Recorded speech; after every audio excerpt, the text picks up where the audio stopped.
met Ollie a few years ago at, the Festival of Speed. He was showing off a project called Bloodhound, which is a land speed rocket that they're intending to hit 1,000 miles an hour with. And he works for the British military, and he introduced me to some absolutely amazing women who also work there, and showcased some of the great things he was doing with kids to encourage them into STEM topics. And Toby, I've met a while back, and we've both spoken on diversity and inclusion topics, and he's at the BBC. But I'd love for both of you to, Toby first, to do a little bit of more introduction about yourself, your background, and what inspired you. So I'm responsible for diversity and inclusion with BBC Digital, and we're responsible for creating our online real estate with products like iPlayer and all of our websites and apps and the red button, things like that. And I got into diversity through the project management route because 2 years ago they were looking for a project manager to deliver the diversity action plan, and I was a project manager within our user experience and design team. And I've been in technology since I left university, working in healthcare and airlines and for Accenture in the city. Great, wonderful. Thank you, and Ollie? So I'm in the British Army. I'm a major. I've been in for 14 years. I'm the Army team leader on the Bloodhound project, as Maria said, and I lead a small technical team helping to build the 1,000-mile-an-hour car, and I also run the education outreach side for the Army. We've trained up 250 educational ambassadors who go into schools to inspire children into science, technology, engineering and maths, and our main focus is actually in sort of the upper end of primary schools, because that's particularly where we have identified that we can make the greatest amount of change in terms of outreach to inspire kids to look at science and technology in an entirely different way. Absolutely wonderful. So we're going to get some completely different insights. So you've been doing some things with kids. You sent me a few pictures. You sent me a lot of pictures. These ones are the ones about what you've been doing with kids. Do you want to talk to me more about what BBC is doing for diversity with kids and getting them into STEM topics? Yeah, so one of the things that we noticed was that there are just fewer girls choosing to go into the STEM subjects, particularly at critical decision-making stages like choosing their GCSEs. And so we've run a couple of events where we're trying to encourage girls to choose STEM-related subjects. And we've been doing that by inviting them into the BBC and spending a day with us, but contextualizing the technology for them. So at school they were hearing, that you had to become a coder, but then they had no way of being able to really understand what that meant in practice and how they could apply that to their own personal career journeys. So we said to them, well, come into the BBC and spend a day with the Radio 1 team, and the Radio 1 team will explain to you how they use technology and applying it to their products and services.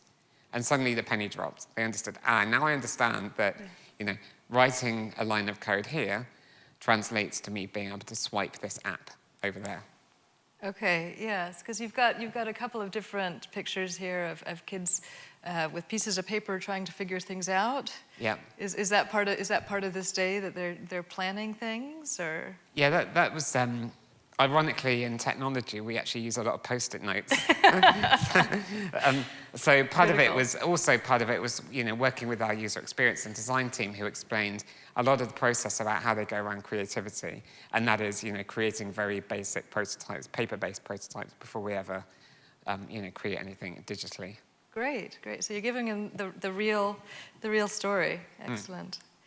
And Ollie, I've got a couple of your pictures on some of the girls who are building stuff. I've been lucky enough to see some of the actual races you've done, but you want to talk through more of what you're doing? Yes, so the photo you can see up on the slide is my daughter. She's 11. Her name's Millie. And for her, she's coming to a point, she's in the first year of secondary school, and she's starting to become aware and putting the links between some of the curriculum and what she might do when she's older. One of the things, again, I was very keen for her to do is to be able to experience some of the engineering technology we have on the Bloodhound project. So we had Millie and my son Stanley also into work, and Millie had worked with one of my machinists, Andy Wainwright, to make a set of cufflinks, which I'm wearing today, which is absolutely amazing. I'm very, very proud of my daughter. She's also writing a book, which she told me last night. She announced, the average book length is 250 pages. Yeah. If I write however many pages a day, I can finish them by next year when I become 13 and I get my rights. Okay. So, and I've promised her that I'll pay for the book to get published. So, for me, and again, this is a very personal story. I want to empower my daughter to be able to look at the range of options, and to be able to make a choice based on what she enjoys, what she's passionate about, and in some ways, and again, it reflects some of my journey for the army. I signed up when I was 15, and I had the opportunity to do a Krypton factor style assessment, which allowed me to have my route as an officer. And I remember 15 years old, bold as brass, speaking to the interviewer, and he said, "So what do you want to do in the army?" And I said, "I want to join the Royal Artillery." Very clear. And he told me, "Have you seen the rest of the army?" I went, "No, it's the artillery for me." He said, "Young man, stop. You can go and look at all the relevant bits of the army, and you can decide the bits that you don't like," which was an incredible opportunity as a 15-year-old. So that's what I want to do for both of my kids, to give them the range of options and to say, do you know what, I had this perception about, a perception about the BBC, and this is what I thought they might do, and an opportunity, as Toby was describing, is amazing to be able to say, I either really like this and I'll double down on it, or actually, thank you very much, but it's not for me, and I'd like to look at something else. And that for me is very important for my kids to be able to see that range of opportunities and range of people as well. Yeah, that's wonderful. And I've got the next picture. Is that the race? Yes. So very, very lucky. And so some of the discussions we've had so far have been, for me, have been very, very focused on us as a generation. For the companies out there, we've got, collectively, both say for the army side and also for the media industry, we have a massive challenge. Our customers in the future are really demanding. You've got 3 seconds and they'll turn off if you're not getting their attention. So where you may have been able to, work with somebody to then explain something, digitally, they're going to turn off and go and see something else if you're not compelling. What a challenge. However, we're able to give, certainly for what we do in the Bloodhound project, we're able to give real-world experiences. So we run a thing called the Rocket Car Challenge, and from a business perspective, it's very simple. Very cool. A block of foam, which you craft and shape, you put wheels on it, and we put a little rocket motor up the back and launch it down a track at 60 miles an hour. Now, on the screen, you can see three young ladies from the school that came to visit us at Goodwood, and they were very cool. No emotion, none whatsoever. And they were doing this project, and our team was supporting them. Great female role models, which we'll come on to in a second. And they weren't bothered. They were like, no, I'm not interested. And I've got a series of 4 photos, just as their car launches, of them sort of building up. Then this photo where they get really, really excited. And the photo after this is you can see the chap that they stood next to. They started running in circles around this guy. They'd never met him before. But this is the excitement and passion that we can create from a block of foam. It's absolutely incredible. That's absolutely wonderful. And then, so Toby, we're back to you on this one. You're doing so many things around diversity. You're doing a lot of talks now, getting people internally, externally motivated. So this is the next stage. This is, after talking with kids, getting them to enter the industry, and then, the staying in and advancing part. So what are you doing? Tell me more about it. It might be easy to tell you what we're not doing. Okay, go ahead. I've got a program plan as long as my arm, and we're doing so much. I suppose we're breaking down the entire employee life cycle down into stages, and we're looking at each key element, because I think it's really important that you don't just do diversity because it's the current buzzword. Yeah. And often we talk about gender diversity, but we need to look at the whole gamut of diversity, including ethnicity and disability, sexuality, etc. And I think what's really important is that organisations lift the hood of their organisation and look underneath and go, which are the core elements that help us run our business efficiently and effectively? And where could those components be biased towards certain groups? So is your applicant tracking system accessible for people with a visual impairment, for example? Is there systemic bias where you're seeing men are getting promoted more frequently than women? How are job descriptions designed? Are you using language that puts women off? Using things like, are you an AWS guru, for example? Or a JavaScript ninja. And these are some of the things that, when somebody looks at a CV, they have 20 seconds before they decide to click on the apply button. Sorry, job description, not CV. And how, are you turning people off in those 20 seconds? So there's so much that we are doing. We're looking at blind auditioning, for example. This is one step further than what David Cameron announced, where that's just removing names and educational establishments off the CV. This is where we create anonymous online challenges that test the most critical skills that the hiring manager has to have on their team. And we get the candidate to take that challenge. Now, if they can't complete the challenge, then they won't be able to do the job. So we're doing that, for example, and we're seeing a massive increase in the number of women coming through or being shortlisted for interview. That's great. And also it's improving internal mobility. So that's something we're looking at the BBC, trying to increase the number of people that can move within teams, within the organisation as well. Oh, that's really exciting. You've got a picture here of everybody, and then you've got a few pictures here of women being talked to by men. Yeah. What are the men saying?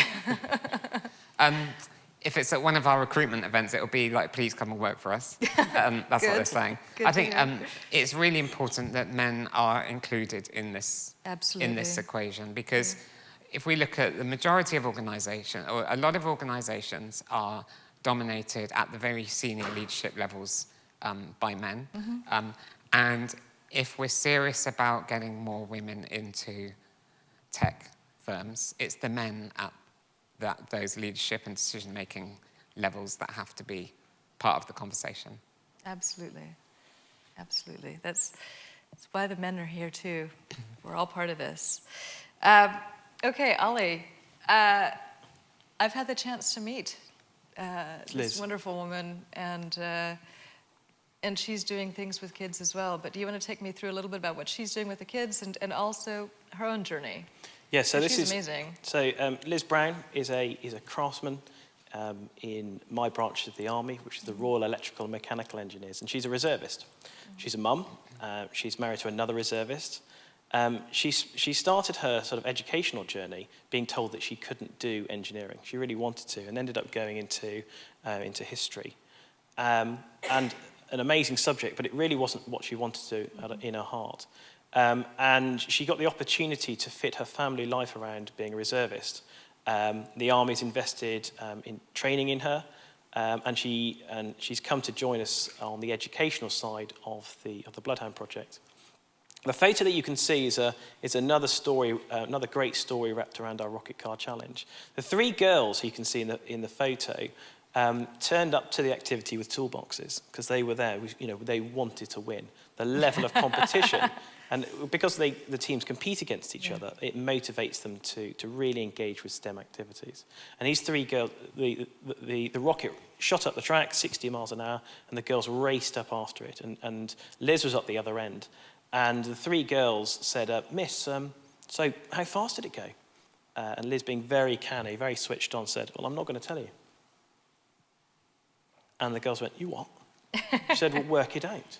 work out how fast it went. And you can see in the photo that Liz has got a Sharpie in her hand and a piece of paper, and she's drawing a speed, distance, time triangle. And the girl's got a phone out 'cause she's about to work out the figures. And they worked it out on the spot. And the girl went, but that's the wrong number. And then they had a discussion about meters per second and how that was converted into miles an hour.